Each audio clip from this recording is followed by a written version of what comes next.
Next week, new rules around parental leave kick in. It means parents can now opt for up to 18 months away from the workplace. Joining us now for more on those changes, Sarah Kaplan, Professor of Strategic Management and Director at the Institute for Gender and the Economy at Rotman School of Management at U of T. And Maya Roy, CEO of YWCA Canada. Welcome to you both. We've been chatting a lot before we started taping, but just to give some context of what's happening, the Toronto Star wrote an editorial, and here's part of it. The federal government has taken a baby step toward making Canada's parental leave program more flexible. This is good as far as it goes, but sadly, it doesn't go very far. The government isn't extending existing EI benefits over 18 months. Instead, as first laid out in last spring's budget, it will simply give a parent the option of receiving what they would have been entitled to during 12 months and spreading it out over 18. So Sarah, in pure dollars and cents terms, starting next week, how much will someone receive from EI if they go on parental leave? Well, the parents still have an option of doing the 12 months as opposed to the 18 months. So under the old rules, the 12 months, they got 55% of their wages up to $543 a week. If you spread that out in the way that you just described, over the 18 months, they get up to 33% of their wages, which is about $326 a week, which is... How could someone live on that? Well, that's a good question. It means basically that the only people who can afford to do it are people who have other sources of income, which maybe aren't the people we wanted to have benefit from this anyway. Maya, the one word that we heard from the Minister of Families, Children and Social Development, Minister Jean-Yves Duclos, was that he repeatedly used the word flexibility, that this new parental leave will allow flexibility for families. Is this an accurate term to describe this new policy? I can't quite agree with that term. The new policy only applies to 8% of workers, and it applies to workers who are in federally regulated professions, like in the public service or banking or IT. So if somebody's working at a fast food restaurant, they wouldn't be able to Exactly. So what about, you know, the workers at Tim Hortons or at the Walmarts? And I think the more we see many women working in precarious jobs, that's who I'm worried about, that other 92%. And does this apply to all Canadians, Sarah? No, this policy, well, applies to all Canadians in these federally regulated businesses, although there's the hope that the provinces are going to come on board with it and that it would eventually extend to many more people, but that's very dependent on the provinces. And of course, we know Quebec has a completely different set of policies. So why do this if it's only going to benefit a small percentage of the Canadian population? Well, I think that the current government, they call themselves a feminist government. They want to pursue policies that they think are going to benefit women and more broadly families. So they're under pressure to do things, to be able to say that they've done something. This particular policy costs nothing for them to do because they're not giving any additional benefits. At least it costs nothing to the government to do. It is potentially costly to employers. So it's something that they could announce without having to go through the machinations of finding budget for the kinds of policies that maybe we actually need, like better childcare. And how would it impact employers? Well, I think the way it would impact employers is, I mean, the way the rule works, the 18 months, the employers have to keep that job available for that person so that when they come back, they still have their job. But holding a job open for 18 months becomes extremely difficult in terms of work planning and things like that. And so it's just, it adds an extra burden in organizations. And certainly if more organizations, small and medium businesses, were to fall under that, if the provinces extend these kinds of policies, then the ability for the organizations to manage their workforce becomes much harder. And what's the plan here in Ontario, for the province of Ontario? Well, there hasn't been a lot of discussion yet. I know there has been some discussions in terms of potentially a top-up, but we're still, the jury is still out on that. We're waiting to hear. So the last time we had any changes to parental leave was 2001. I'd like to read a little bit of this from an article in Maclean's. When the federal government doubled the unemployment benefits offered to parents, it was hailed as one of the most important public policy advancements aimed at both at helping workers navigate the transition into parenthood and ensuring enough of the all-important time for new infants to bond with their parents. While the government was careful to allow moms and dads the right to split the 37-week parental leave portion of its year-long benefit program, that quickly morphed into a full year away from work for mothers. Nearly 90% of new mothers took a parental leave, averaging 48 weeks, according to a 2009 Statistics Canada study. By comparison, just 11% of men took any paid time off work, averaging just 2.4 weeks. So Maya, why hasn't the Canadian parental leave system been used by fathers to any great extent? I think what I'm hearing from a lot of men and from a lot of employers is there's a fear. There's a fear that it might impact their career. How? Well, there's a stigma around it. Also, to be frank, we still have a gender wage gap in this country. It's around 18%. So if the mom is making less and the father is making more, it just sort of leans towards that he's going to have to work. In countries like Korea and Japan, they offer anywhere between 50 to 52 weeks, and they have even smaller uptakes, anywhere between 2 to 4%. So I think destigmatizing dads being able to take a leave, I'd look at more like the system in Sweden or Iceland, where you actually have daddy quotas, and there's a certain amount of weeks or months put aside specifically for dads, and that actually gives them an incentive, and it gives employers an incentive as well. So with this new policy of having the 18 months, and presumably if women have been taking the time, it would be women that continue to take the time. 18 months is a long time to be out of work, is it not? How would this impact women in the workforce? Well, there's a couple of things we know. One is that the longer that women are out of the workforce, even though it's on an official leave and even though their job might be guaranteed when they get back, it is just the transition back to work becomes that much harder. Some people have described this 18 months as sort of a guaranteed workforce exit policy, because the other thing that happens is it's much more likely if you have that long of a leave, and if it is only the women who are taking the leave, that they're are likely to get pregnant again during that time, be out for another period of time, and then maybe never re-enter the workforce. I also just wanted to say one other thing we know from academic research on parental leave and fathers taking leave is that very often they are interested in taking leave. The stigma exists, and the only time they would actually be willing to do it is if their peers are all doing it. And so that's where the use it or lose it kind of mandatory policies that Maya referred to are so important, because it gets lots of men going out of the workforce for a period of time, which means that more men are willing to take advantage of those policies, because it's not just them, it's just seen as something that everyone would do. So that peer effect is really important. And then that also benefits us as women, right? Because when women of childbearing age, for example, such as myself, when we start applying for work, employers don't necessarily look at us and think, oh my God, she has a uterus, she's going to use it.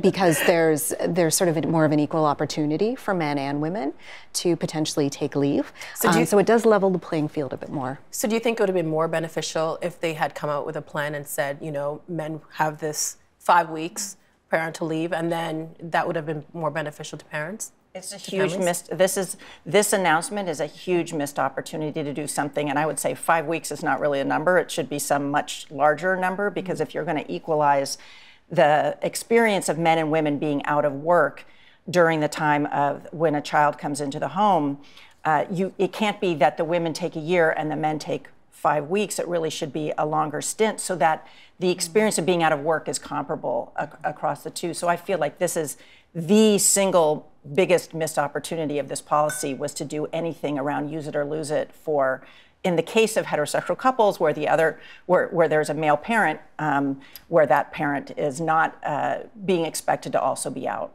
And Maya, are there policies you have in place at YWCA to encourage male employees to take parental leave? We do at some of our member YWCAs, but it's as an employer, as obviously an employer who wants to support women and men in our workforce. It's also gotten us thinking about how we could do a better job, because at the end of the day, you want to keep your good staff, you want to retain them, and if they're not feeling comfortable, that creates problems. So it has opened up conversations for us as an employer. And how about you, Sarah, at the University of Toronto? Well, at the University of Toronto, I think they have fairly good policies, and obviously, being funded by the government, we try to be sensitive to those kinds of issues. It's also easier, certainly amongst academic staff, because our schedules don't operate the way regular day jobs operate. So it may not be the best comparison. But my general sense is that when we are thinking about these kinds of policies, the concern has been now focused on the maternity leave or the paternity leave. I think there's a huge opportunity there. But the other problem with the 18 months, for me personally, is the fact that it is basically compensating for the lack of childcare out there. If childcare services are not available, then it is advantageous to have the parent have the opportunity to stay home for a longer period of time. But that's really making up for another deficit, which is that a lot of childcare services either aren't available or aren't available for children under 18 months. And so they're basically substituting a parental leave policy for actually improving childcare, which is where I think the biggest impact on women's career and workforce participation is going to come. What do you think we can learn from the province of Quebec and what they're doing? A lot. We have a number of YWCAs in Quebec. I've had colleagues describe to me because they have specific amount of time allocated to fathers. I've had women describe to me, you know, they sit down with their partner and fold a piece of paper in half and start to identify who's taking how many weeks, what are the household responsibilities going to look like. And that's also backed up by the research that when you have a specific amount of time allocated for fathers, that the household responsibilities start to shift. And so a lot of that unpaid labor becomes more equitably divided. And it gives an opportunity to have a discussion as partners. The other good thing about the Quebec model is it also applies to same-sex couples. And also parents can come in and out a little bit. They can still keep their foot and potentially work part-time and work up to 25% without compromising their benefits. So it gives employers a chance to also not be as concerned that the employee is going to become de-skilled during this period.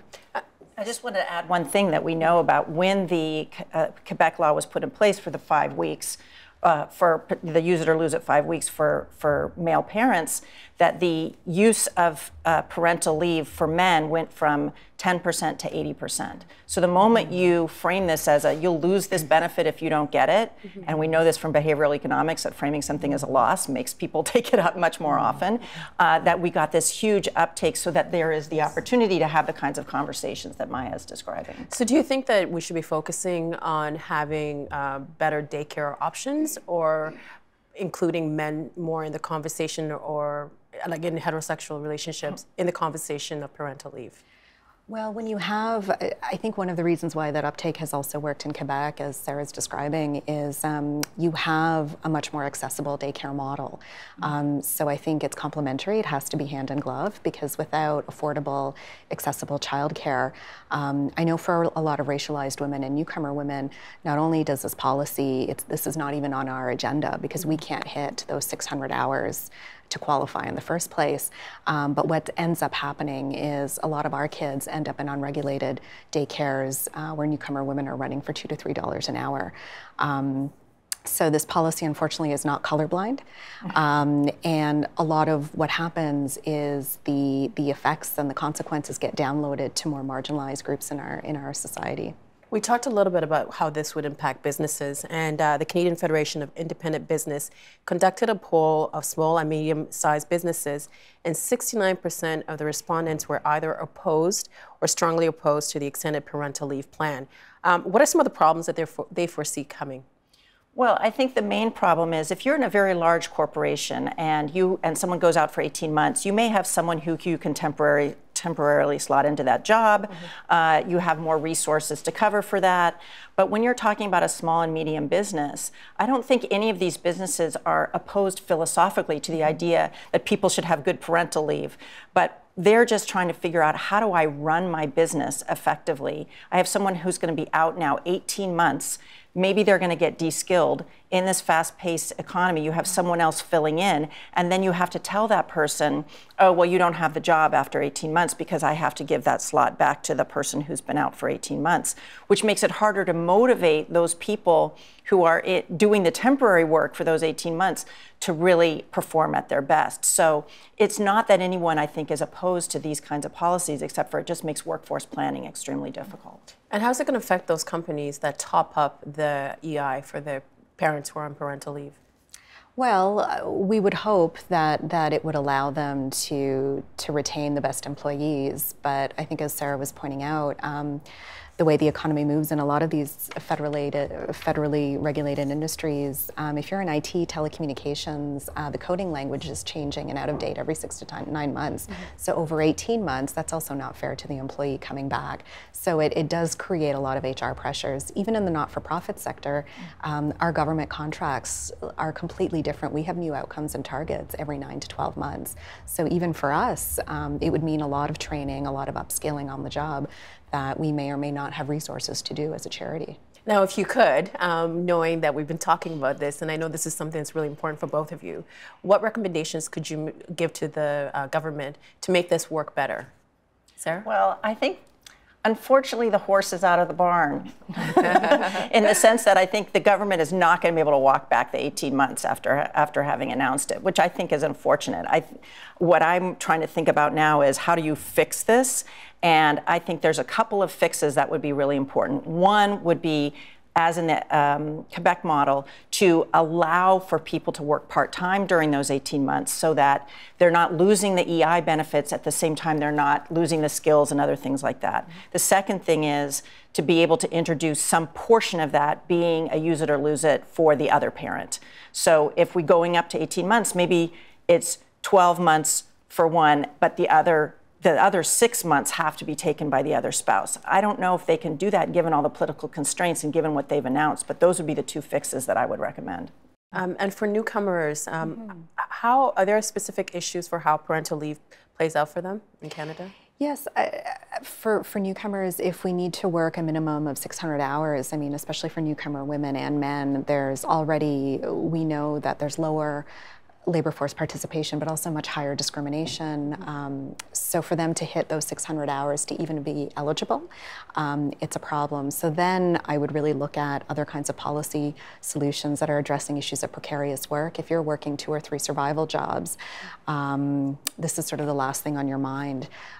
So being able to access it. Even people who are freelancing, they would have to have the 600 hours to qualify. If you're freelancing, you have to have at least $6,888 of income and have opted into the EI system in order to qualify, or you have to work the 600 hours of work in a firm. So it's hugely problematic, and I think that's partly because the way the Canadian system was developed was through EI, which is not every country that we're talking about. Some of the best practice countries don't fund it through EI, and that creates this other constraint on the way that our leave is structured because it happens through EI. I think not just for newcomers, but even for millennials with the latest census stats that are out. I mean, many millennials wouldn't even qualify, and they also have the crunch of their student loans and unaffordable rent. So I think it's going to be an ongoing discussion. Well, thank you so much for your insights, Maya Roy and Sarah Kaplan. We appreciate your time. Thank you. Thank you. Help TVO create a better world through the power of learning.